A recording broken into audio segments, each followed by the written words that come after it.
Yesterday, then they declared Bola Ahmed Tinubu as the president of the Federal Republic of Nigeria for Supreme Cøurt for Abuja. That same yesterday, somewhere for America, Princeton University, Chimamda, they invite her for one program. Now Peter Obi did there. Now she want to introduce Peter Obi. Now she introduced Peter Obi as the man who win the 2023 presidential election. My people everywhere scatter. People begin holler. My people don't be smart in arise. They don't sit down for the matter. No be small. I beg, they don't say that Bola Ahmed Tinubu make Nigeria just move forward. Make Bola Ahmed focus now with him ministers and senators and in people that will pack full. Make Nigeria for move now. Make we leave distraction. You don't too much. I beg my people, when I watch the video, leave your comment. What you follow thing? Because we know if we stand for one place. We know as things they cost. We know how much dollar naira now. When I watch the video. Chimamda Ngozi Adichie was a guest speaker at the inaugural lecture of the Africa World Lecture Series at Princeton University in the United States, where she introduced Labour Party presidential candidate Peter Obi as the man who, according to popular opinion, won the presidential election. The award-winning novelist who had written to U.S. President Joe Biden expressing dissatisfaction over the process of the presidential election spoke on Wednesday before the Supreme Court judgment on Thursday. She said some of her literary works were inspired by rage, stirred up by the happenings in Nigeria, particularly referencing the elections. Well, while introducing Peter Obi, Chimamanda described him as a man who she deeply respects. So in Nigeria, when events happen and when there's a big woman or a big man, people say, we want to recognize the presence of...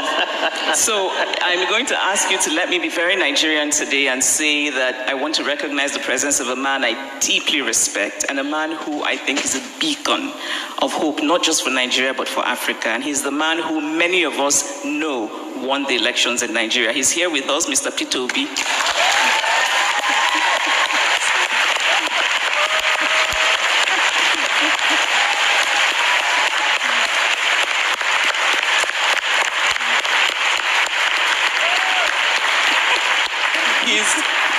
I just want to let you all know that he's going to tell me off for doing this because he didn't want it to be known, and he is also an example of that very rare quality in politicians, which is genuine humility.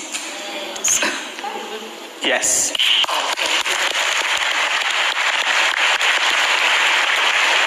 You know, Chimamanda is a woman I admire. I always admire Chimamanda every time she speaks. But I really loved that speech she gave there, which is actually true. When you want to introduce a big man in Nigeria, let me welcome. But I also like the fact that, you know, she touched on that very critical aspect of someone who has humility as a politician, which I think it's very important for all politicians to emulate. You have to have that type of humility to go into politics in Nigeria, if possible. I mean, one thing is certain, Peter Obi stands out when it comes to humility. You know, he's down to earth nature. Yes. He a lot of people to him. You can't take that away from him. Chimamanda says that which a lot of people believe in their own opinion won the election. That's our own opinion. But yes, the Supreme Court, which is the highest body, has ruled on this election that President Tinubu won the election. And we must state this constantly as much as possible. You know, because I get, yes, a lot of people feel disgruntled at all of that. But also the authority of the Supreme Court and institution, you know, and that of INEC that returns the election have stated that President Bola Tinubu is elected president, and that has also been confirmed by the Supreme Court. So let us follow that. I must also now press further by saying a couple of things. I appreciate the president's speech. He called on the opposition and all of them, let's come together. Yes, we can come together for the nation to grow. We can give veritable advice. But opposition, too, is patriotism. You see, because we are throwing away the baby with the bathwater. And if we don't couch this conversation properly, we are quickly going to build a one-party state. Opposition is one of the highest form of patriotism. It means that you understand that diversity in opinion, thought, and processes, and you can glean from the ideas of opposition. Now, let me give you a substantive, you know, argument to buttress that. In England, the leader of the opposition party is called Her Majesty's Leader of the Opposition Party. Let me sweeten it for you, Audrey. Yeah. In England, he's being paid an amount called an annual salary to be the leader of the opposition. So the Constitution states that the leader of the opposition must be paid a salary to be in opposition. Keir Starmer, as of 2019, was collecting, apart from his 81K salary as lawmaker, was collecting extra 61,000 a year to be leader of the opposition. Okay. I look forward to a day where we in Nigeria will be able to pay people to be in the opposition, because there must be a balance in government. So people must come together. Yeah, some members of the opposition must, yes, okay, we'll support what the president and support him. But the greatest form of patriotism is to lend your voice in opposition when you feel disgruntled. And that's how you build a nation state. Because nobody knows it all. President Tinubu will never have all the holistic ideas to build Nigeria. He will glean some ideas from people that oppose the things he say and constantly put in another argument. I will also beg the victors to remember that, yes, it is your time to celebrate, it is your time to jubilate, but the interest of the nation is paramount.